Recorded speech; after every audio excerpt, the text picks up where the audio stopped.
오늘 요한일서 4장 17절로 21절 말씀 가지고 완전한 사랑 이런 제목으로 함께 은혜를 나누겠습니다. 영국의 선교사인 허드슨 테일러, 중국 대륙의 선교를 가장 먼저 시작한 그 영한 선교사님이죠. 그 선교사님이 선교를 위해서 헌신하려고 하는 선교사 지망생들을 면접을 했습니다. 그들에게 질문을 던졌습니다. 당신들은 왜 선교사로 가기를 원하십니까? 그 물음에 한 사람은 이렇게 대답을 했습니다. 나는 예수 그리스도께서 우리에게 전 세계에 나가서 복음을 전파하라 명령하셨기 때문에 그에 순종하기 위해서 가기를 원합니다. 또 다른 한 명은 아직도 수많은 사람들이 예수님을 알지 못하고 죄악 가운데 타락하여 죽어가고 있기 때문에 그들을 본하기 위해서 선교사로 나아가기를 원합니다 하고 대답을 했습니다. 그때 이 허드슨 테일러 선교사의 대답하기를 그 모든 동기들은 다 좋습니다. 그러나 시험과 시련, 핍박, 심지어 죽음까지 다가오는 어려운 일들이 선교입니다. 그런 상황이 다가올 때 당신들이 지금 말한 그 동기를 가지고는 결코 견뎌낼 수 없을 것입니다.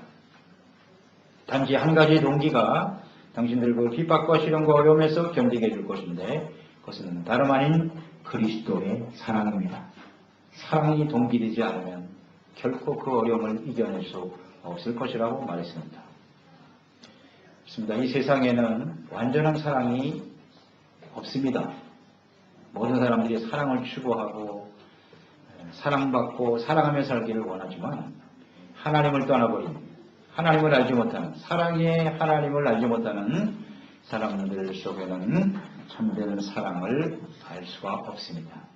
그러니까 하나님을 모르는 사람들은 자신의 유익과 감정, 자신의 만족과 욕망에 기초한 인간적인 사랑이기 때문에 이런 사랑은 영원하지 못합니다. 계속될 수가 없습니다. 그러니까 이 사랑이 얼마 지나지 않아서 미움과 증오로 바뀝니다.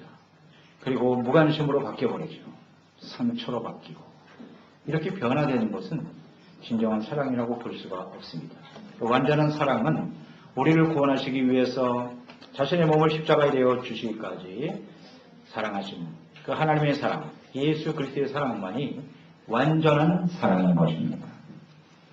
그리스도 안에 나타난 이 하나님의 사랑, 십자가에 나타난 하나님의 사랑을 알고 또 그 사랑으로 말미암아 또 주님이 주시는 그 사랑이 우리 가운데 부어짐으로써 그리스도가 우리 안에, 우리가 그리스도 안에 주님과 함께 연합되어 살아갈 때 우리는 그 사랑이 우리 안에서 완전해져 가는 것입니다. 그러면 우리 안에 완전하게 이루어진 이 완전한 사랑은 구체적으로 어떤 모습일까요? 그 첫째는 두려움이 없는 사랑입니다. 17절 말씀에 이로써 사랑이 우리에게 온전히 이루어진 것은 우리로 심판날의 담대함을 가지게 하려 함이니 주께서 그러하심과 같이 우리도 이제 세상에서 그러하니라. 하나님의 사랑을 알고 하나님을 사랑하는 제 여부를 우리는 무엇으로 알 수 있을까요? 오늘 본문 말씀에 보면 완전한 사랑이 우리 가운데 온전히 이루어진 그런 상태에서는 결코 두려움이 없답니다. 심판날에 담대함을 가지기 위해서 마음속에 두려움이 있는가, 담대함이 있는가 이런 것들을 잘 좀 분별해 보면 우리가 온전한 사랑을 가지고 있는지를 알 수가 있어요. 하나님의 사랑이 우리 가운데 이루어진 사람은 두려워하지 않고 담대한 삶을 살 수 있습니다. 사랑은 우리에게 담대함을 가져다 줍니다. 사람들은 질병, 실패, 전쟁, 재난에 대한 두려움을 갖고 있죠.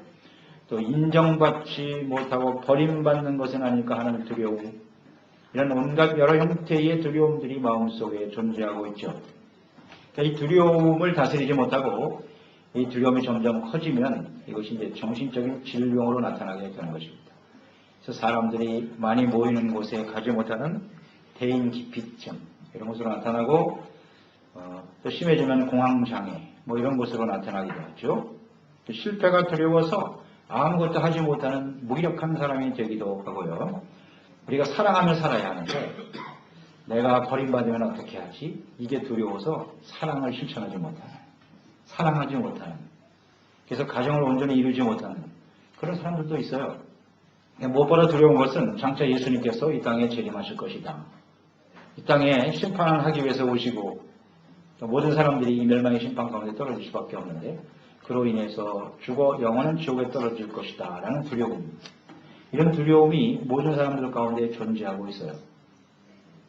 그러니까 하나님을 모르고 하나님을 알지 못하는 사람들은 이런 가장 근본적인 두려움이죠. 이게 영적인 두려움, 하나님께로부터 버려지는 이런 두려움을 항상 가지고 살아가게 된다는 것이죠. 우리 예수 그리스도의 재림, 주님 오실 날이 심히 가까운데요. 주님 오실 날이 가까울 때, 재림을 생각할 때 내 마음속에 두려움이 있습니까? 담대함이 있습니까? 그걸 잘 생각해 보시면 돼요. 심판이 임할 것이다. 그럴 때 나는 두려움으로 반응하는가? 담대함으로 반응할 수 있는가? 주님의 사랑이 온전히 이루어진 사람은 주님이 오시는 그날에도 담대할 수 있겠죠? 두려움의 가장 근본적인 원인은 무엇일까요? 다양한 형태의 두려움들이 있는데요. 환경적인 요인으로 인해서 우리에게 두려움이 다가올 수도 있어요. 현실적인 어려움이죠. 하지만 근본적인 원인은 죄 때문입니다. 하나님께서 지으신 아담과 하와가 에덴 동산에서 살아갈 때 죄를 짓기 이전에는 그에겐 두려움이 없었습니다. 하나님이 주시는 참된 평안과 기쁨을 누리며 살아갈 수 있었죠. 그런데 아담과 하와가 선악을 알게 하는 나무의 열매를 따먹고 죄를 짓게 되었을 때 찾아온 것이 두려움이었습니다. 그러니까 하나님의 말씀을 불순종했죠. 하지 말라고 하는 것을 했기 때문에 죄가 들어와서 두려워하기 시작해서 하나님을 멀리하고 숨는 일이 벌어졌죠. 그 결과로 인해서 결국 에덴 동산에서 쫓겨나고 맙니다. 그리고 사망에 선포되었죠. 죽음에 찾아오게 되었던 것입니다. 그래서 하나님의 말씀, 즉 계명을 지키는 것이 하나님을 사랑하는 것입니다. 아담과 하와가 하나님의 말씀을 불순종하고 죄를 지었다. 죄를 지은 것은 곧 하나님의 사랑을 거부한 것입니다. 하나님을 사랑하지 않은 것이죠. 그래서 그 결과가 이처럼 두려움으로 찾아오게 된 것이고 죽음으로 나타나게 된 것이에요. 이 두려움과 사랑은 아주 밀접한 관계를 갖고 있어요. 사랑과 죄, 그 다음 두려움. 이것이 가장 근원적인 문제인 것입니다. 그래서 죄를 짓게 되면 일단 하나님은 공의의 하나님이시거든요. 사랑의 하나님이시기도 하지만 죄를 지으면 하나님께로부터 심판을 받는다라는 생각을 하게 돼요. 그래서 두려움이 찾아오게 되는 것이죠. 그렇지만 하나님의 말씀 앞에서 자신의 죄를 깨닫고 또 회개하고 돌이키면 언제든지 하나님은 자비와 긍휼과 사랑을 베풀어 주시는 하나님이시죠. 회개하고 돌이키면 두려움이 사라지고 용서받고 은혜를 받고 주님의 사랑이 충만하게 되는 거예요. 18절 말씀에 보면 사랑 안엔 두려움이 없다 그랬어요. 온전한 사랑이 두려움을 내어 쫓나니 두려움에는 형벌이 있음이라. 두려워하는 자는 사랑 안에서 온전히 이루지 못하였느니라. 아멘입니다. 사랑 안에는 두려움이 없어요. 두려움이 생긴다라고 하는 것은 죄가 들어왔다는 얘기예요. 죄를 짓는다고 하는 것은 하나님의 사랑을 벗어난 거예요. 하나님을 사랑한다고 하는 것은 죄를 짓지 않는 거예요. 죄를 버리는 겁니다. 순종하는 겁니다. 그러니까 죄가 없으니까 내 마음속에 뭐가 생겨요? 담대함이 넘치게 되는 거예요. 아주 간단한 진리입니다. 그러니까 죄가 들어오기 때문에 두려움이 찾아오는 거예요. 우리가 죄를 지으면서도 하나님을 사랑한다고 하는 것은 진실이 아닙니다. 이 관계를 우리는 잘 이해해야 돼요. 그래서 우리가 성도, 하나님의 자녀라고 하면서도 자꾸 두려워하는 사람은 하나님의 말씀을 알고 있지만 실천하지 않는 사람이에요. 여러분 오늘 이 시간 잘 한번 점검해 보시기 바랍니다. 우리 분명 하나님의 자녀 맞지요? 그리스도인들 아닙니까? 예수 그리스도로 말미암아 구원받은 사람들이잖아요. 그런데 왜 우리의 마음속에 두려움이 있는 것일까요? 여러 가지 상황을 설명하고 이런저런 일들 때문에 내가 두려워할 수밖에 없습니다. 그러나 그것은 이유가 될 수 없습니다. 하나님을 사랑하고 믿음으로 행할 때 하나님께서 우리와 함께 계십니다. 어떠한 시련과 어려움, 고난 속에서도 우리를 지켜주실 것입니다. 우리에게 죽음이 다가온다 할지라도 그 죽음 앞에서도 하나님을 사랑하고 믿고 순종하는 자녀들은 반드시 부활하여 영광스러운 모습으로 하나님 앞에 서게 될 것입니다. 이것을 확실히 믿기 때문에 우리는 죽음까지도 두려워하지 않는 사람이죠. 이런 담대함을 가지고 주님을 섬기게 되는 것입니다. 그래서 이처럼 두려움을 이기기 위해서는 그 두려움의 원인이 죄라는 사실을 분명히 인식하고 회개하고 의롭다함을 얻고 용서받고 성령이 부어주시는 주님의 사랑으로 충만함으로써 주님의 말씀을 잘 순종하며 살아가면 우리는 이 두려움을 넉넉히 이기게 되는 것이죠. 하나님의 사랑을 받고 그 사랑 안에서 주님의 말씀에 순종하며 살아가는 하나님의 자녀들의 마음속에는 결코 두려움이 없다. 그래서 우리가 어느 정도로 마음의 담대함을 갖게 되냐면 로마서 8장 35절이죠. 누가 우리를 그리스도의 사랑에서 끊으리요? 환난이나 곤고나 박해나 기근이나 적신이나 위험이나 칼이랴. 39절 높음이나 기쁨이나 다른 어떤 피조물이라도 우리를 우리 주 그리스도 예수 안에 있는 하나님의 사랑에서 끊을 수 없느니라. 아멘입니다. 우리의 삶에 다가오는 두려움을 주는 일들이죠. 환난, 곤고, 박해, 기근, 적신, 위험, 칼. 이건 우리의 두려움의 대상이 되지요. 그렇지만 그런 상황이 다가와도 결코 우리를 향하신 그리스도의 사랑, 하나님의 사랑에서 우리를 끊을 수 없느니라. 이런 담대함이 어디서 오는 거냐? 하나님을 사랑하고 그 주님의 말씀을 순종하며 따르는 사람들에게 주어지는 선물이 아닙니까? 완전한 사랑은 무엇입니까? 마음속에 두려움이 없는 사람입니다. 언제나 담대해요. 어떤 상황을 만나도 죽음 앞에서도 담대하고 두려움이 없는 이 사랑. 이게 온전한 사랑입니다. 예수님 보세요. 예수님 그런 사랑을 가지고 계셨나요? 예, 언제나 당당하셨죠. 십자가의 죽으심 앞에도 마지막 순간까지도 당당하셨던 예수님. 십자가 지고 가시는 예수님 안에 두려움이 있었습니까? 없었습니다. 그리스도인이란 예수 그리스도로 말미암아 구원받고 그리스도를 닮은 사람들이에요. 그리스도의 길을 따라가는 사람들입니다. 하나님의 사랑이, 그리스도의 사랑이 우리 가운데 넘치면 절대 두려워하지 않아요. 우리의 마음속에 찾아오는 두려움을 잘 우리는 극복하고 온전한 사랑, 주님의 사랑이 우리 가운데 이루어질 수 있도록 도우심을 구하는 저희들이 되어야 하겠습니다. 두 번째, 완전한 사랑은요, 주님의 이 사랑으로 형제를 사랑하는 겁니다. 우리 형제를 사랑하는 것이 완전한 사랑이에요. 그러니까 완전한 사랑은 어디서부터 시작됩니까? 하나님께로부터 시작되는 거예요. 내 마음속에부터 시작되는 게 아니에요. 우리 마음속에 이런 사랑이 없어요. 하나님의 완전한 사랑은 없습니다. 하나님께로부터 시작돼서 어디서 완성되느냐? 예수님의 십자가에서 완성된 사랑이에요. 하지만 이 사랑이 십자가에서 끝났느냐? 그렇지 않습니다. 우리를 통해서 예수 그리스도로 말미암아 주님의 사랑을 깨닫고 그 사랑으로 말미암아 구원받은 우리를 통해서 계속 이 사랑이 모든 사람들에게 전달되는 것이죠. 우리가 받은 이 사랑이 형제와 이웃을 사랑하는 열매로 나타나는 것, 이것이 완전한 사랑입니다. 하나님께서는 우리를 사랑하셨죠. 그래서 우리도 이 사랑을 가지고 하나님을 사랑하기를 간절히 원하세요. 그러니까 하나님은 인격이시거든요. 십자가에 하나님의 아들을 내어주심으로써 이미 우리의 사랑을 확증하셨어요. 근데 이 사랑은 그냥 일방적인 짝사랑이 아니고 그 사랑으로 반응되어지기를 원하는 거예요. 사랑은 인격적인 교제가 이루어지면서 완전해지는 거예요. 그러니까 하나님이 우리를 사랑하셨을 뿐만 아니라 그 사랑을 받은 우리 그리스도인들이 하나님을 사랑하기를 원하세요. 그래서 그 사랑으로 이렇게 완전해지는 거예요. 그러면 어떻게 우리가 하나님을 사랑할 수 있을까? 눈에 보이지 않는 하나님을 어떻게 사랑할 수 있단 말입니까? 그것은 오직 눈에 보이는 형제들을 사랑함으로써 그 사랑, 형제를 사랑하는 것이 하나님을 사랑하는 것이 되고 그 사랑이 이렇게 하나님과 우리가 완전해진다. 그 의미를 잘 한번 묵상해 보세요. 우리가 하나님을 사랑하는 일이라고 할 때 열심히 교회 출석하고 예배드리고 봉사하고 섬기고 또 헌금도 하고 이게 전부라고 생각하는데요. 사실은 그렇지 않죠. 그렇지 않습니다. 물론 이것이 사랑이 원인이 돼서 동기가 돼서 나타나는 하나님의 열매라고 볼 수 있겠죠. 그러나 반대로 생각해보면 우리가 예배드리고 헌금하고 봉사하는 것 하나님을 사랑하지 않으면서도 할 수 있어요. 중요한 건 동기죠. 그 동기가 진정 사랑이냐, 그 사랑이 동기가 돼서 하는 것은 그 차이는 아시겠죠? 사랑의 동기, 사랑 자체는 변하지 않는 가치이기 때문에 변하지 않아요. 주님을 예배하고 섬기는 일이 한순간에 반짝하다가 사라지는 그건 사랑의 동기가 되지 않은 거죠. 사랑은 주님 앞에 서는 그날까지 계속해서 주님을 예배하고 섬기고 주님을 위해서 자신의 삶을 들여 헌신할 수 있는 거죠.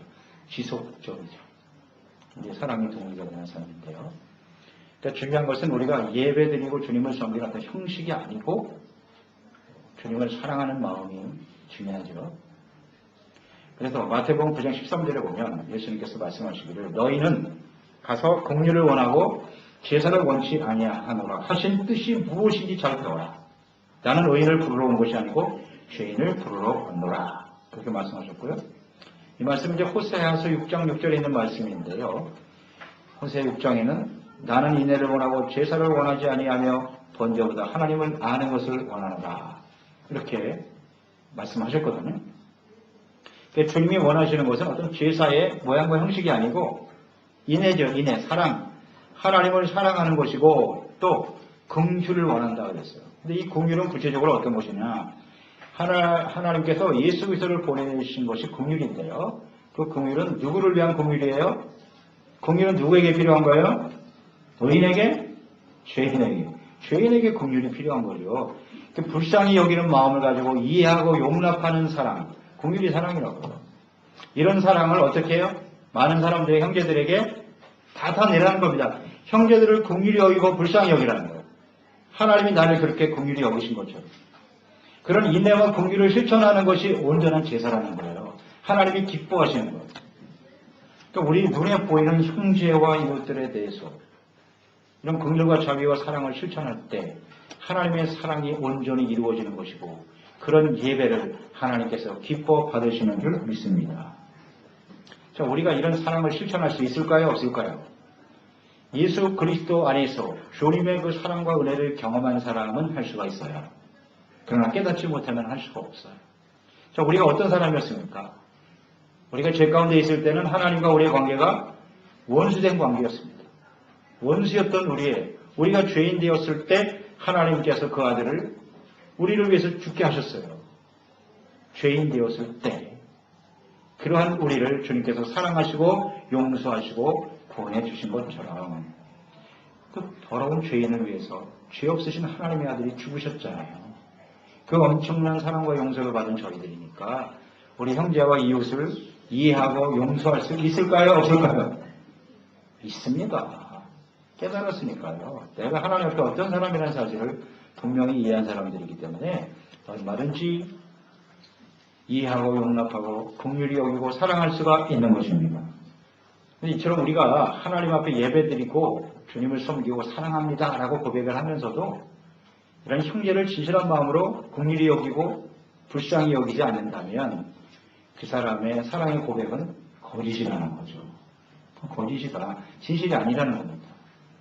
마라스머스라고 하는 희귀병이 있습니다. 이 병은 주로 전쟁 고아나 혹은 고아원에서 외롭게 자라나는 어린이들에게 나타난다 그래요. 그 증상은 이렇대요. 신체 발육이 잘 안 돼요. 발육이 안 되고 온몸에 힘이 점점 빠져가면서 결국 무기력해져가지고 죽는데요. 참 무서운 병이죠.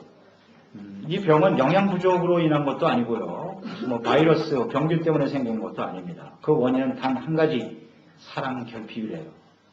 그래서 부모의 품에 안겨서 재롱을 부리고 또 엄마의 그 사랑을 받으며 자라야 되는데 그래야 아이들이 정상적으로 자라는 것인데 이런 것을 전혀 경험하지 못하고 살아가기 때문에 이런 증상이 나타난다고 그러네요.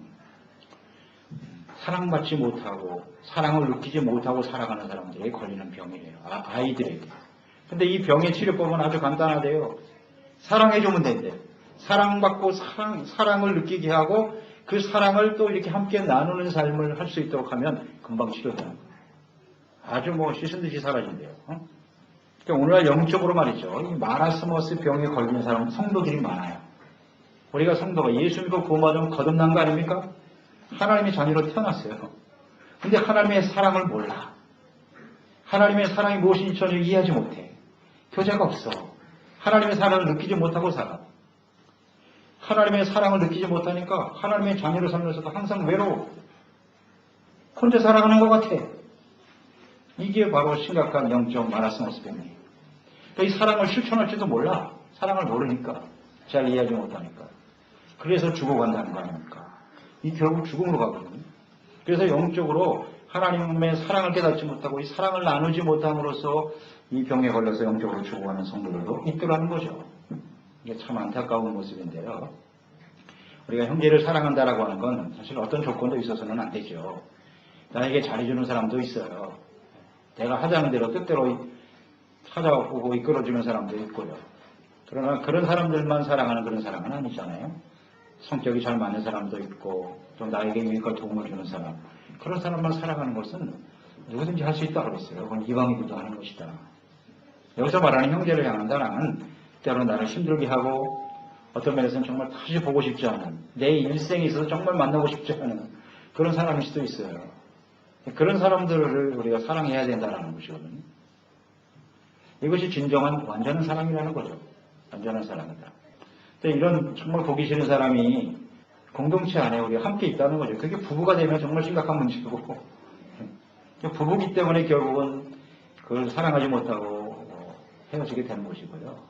그 사랑을 실천할 수 없으니까.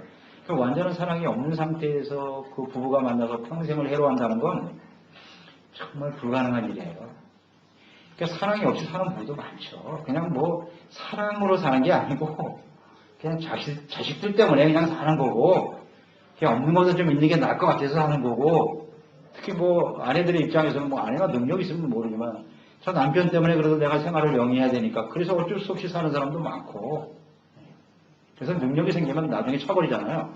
그래서 황혼이혼이 그래서 요새 많이 늘어나는 거예요. 사랑 없이 사는 거죠.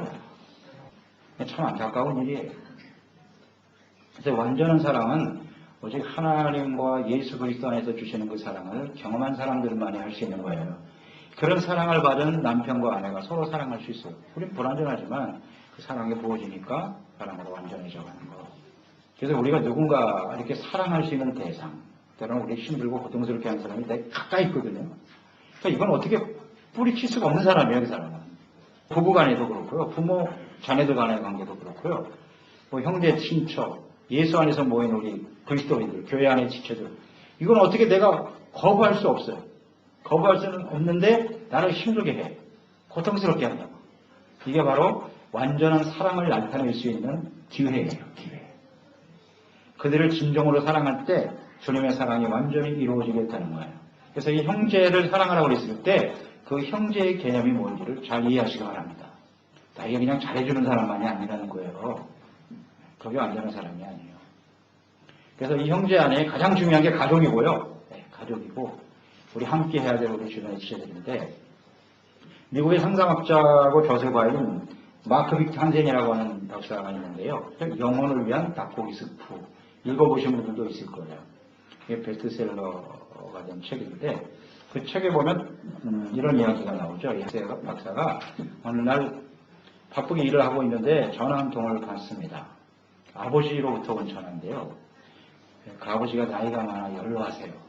거의 뭐 100세 가까이 되신 아버지인데, 그 아버지가 너도 그냥 말을 제대로 못하시니까 그렇게 말합니다. 나 지금 덴마크로 가는데 내가 너 정말 사랑한다. 특별한 일이 있어서 전화한 건 아니고 그냥 내가 너 사랑한다고 말하고 싶어서 전화했어. 이 말을 너도 그냥 30분 동안 계속 하는 거야. 30분 동안. 똑같은 말. 계속 반복. 이 아들이 전화를 받다가 좀 짜증이 났어요. 아버지 나 지금 바빠요. 뭐 하실 말씀 있으면 빨리 하세요. 글쎄 내가 뭐 특별한 일은 아니고 내가 너를 사랑한다는 말을 해주고 싶어서 전화했어. 계속 그 말만 하는 거야. 이 한선 박사는 아버지가 굉장히 건강하셨어요. 100세가 다 돼도 굉장히 건강하셨고, 그 가족들, 형제들이 다 오래 살았어요. 그래서 우리 아버지 아직도 오랫동안 사실 거야, 이런 막연한 생각을 가지고 평소에 전화도 잘 안 드리고 바쁘니까 그렇게 살았어요. 근데 이렇게 바쁜 시간에 이런 전화를 하시니까 너무 짜증이 났어요. 그래서 성가시다는 생각을 하고 전화를 끊어버렸어요. 끊어버렸는데 며칠이 지났는데 덴마크에 있는 동생한테 전화가 왔어요. 형, 아버지가 돌아가셨어요. 그게 덴마크 고향인데 고향 침대에 가서 딱 눕는 순간에 돌아가신 거예요. 그러니까 그 소리를 듣는 순간 이 박사가 마음에 큰 죄책감이 생기는 거예요. 그때 아버지가 마지막으로 나를 사랑한다고 고백하시려고 그렇게 간절히 말했던 건데 나는 그걸 건성으로 받아들였구나. 그게 아버지의 마지막 음성이었는데, 그런데 그 아버지가 그렇게 얘기할 때 아버지 저도 사랑해요 이렇게 대답을 해야 되잖아. 근데 이 아들이 그 대답을 안 하는 거야. 그러니까 계속 얘기하는 거야. 나이 먹은 아버지가 나 너 사랑해 사랑해. 아니 귀찮은 듯이 전화를 끊어버렸으니 그게 얼마나 마음에 한이 되겠어요.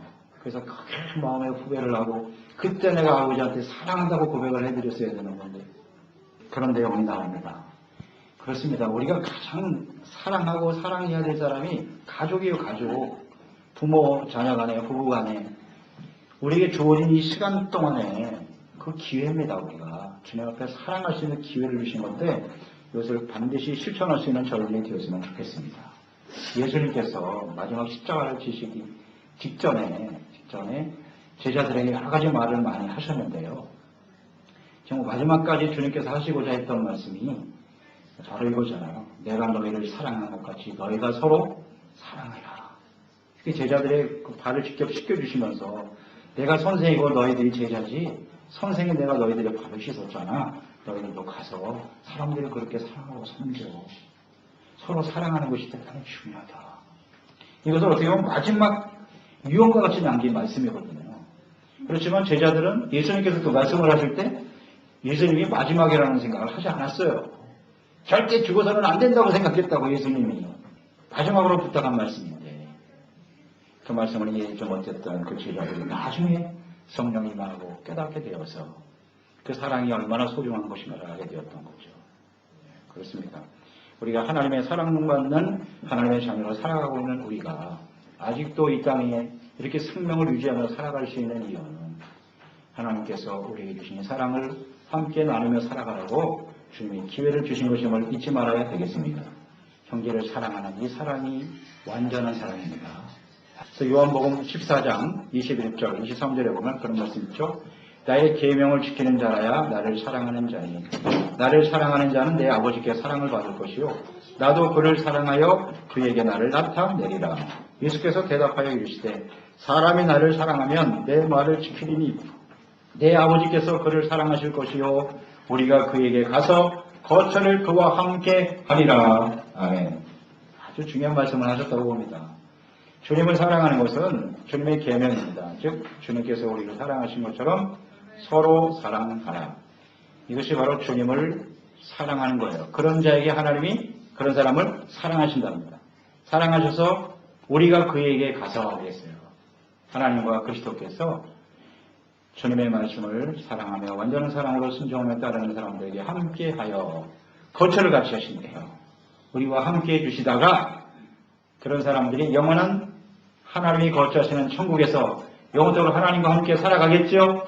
결국 하나님의 사랑 안에서 완전하게 되어진 사람들이 하나님과 함께 동행하며 살다가 이 하나님의 사랑으로 많은 사람들을 그 사랑으로 감동시키고 주님께로 인도하다가 하나님 아버지께로 가게 되겠죠. 오늘 아주 간단하게 요약이 됩니다. 두려움이 없습니다. 언제나 마음이 담대합니다. 하나님의 사랑을 받고 그 사랑을 확신하며 살아가는 사람들입니다. 또 완전한 사랑은 형제를 사랑하는 모습으로 나타나는 것입니다. 이러한 완전한 사랑을 우리가 누리고 또 많은 사람들에게 이 사랑을 함께 나누면서 하나님과 동행하는 복된 삶이 되시기를 축원합니다. 기도하겠습니다. 하나님 아버지 감사드립니다. 오늘도 그리스도 안에서 우리를 사랑하시는 하나님의 사랑 받은 자녀가 되게 하신 것을 감사합니다. 우리는 이 완전한 사랑이 이룰 수 없어요. 우리 스스로 만들어낼 수 없어요. 오늘도 예수님의 그 십자가를 통해 나타나는 하나님의 사랑이 우리 가운데 임하여 주시니 감사드립니다. 주인인 우리를 용서하신 사랑, 하나님과 원수되어 버려질 수밖에 없는 인생을 위하여 자신의 몸을 내어주시는 희생적 사랑, 이 사랑이 오늘도 예수 그리스도의 십자가의 피와 살을 대할 때 우리 가운데 임하게 도와주셔서 담대함과 확신을 가지고 두려움 없이 주님을 따르는 저희들이 되게 하여 주었으며 이 사랑으로 형제를 용서하고 이해하고 용납하고 사랑하며 세워가는 진짜 하나님의 사랑으로 완전히 되어져가는 우리 모두가 되게 하시옵소서. 예수님의 이름으로 기도드려옵나이다.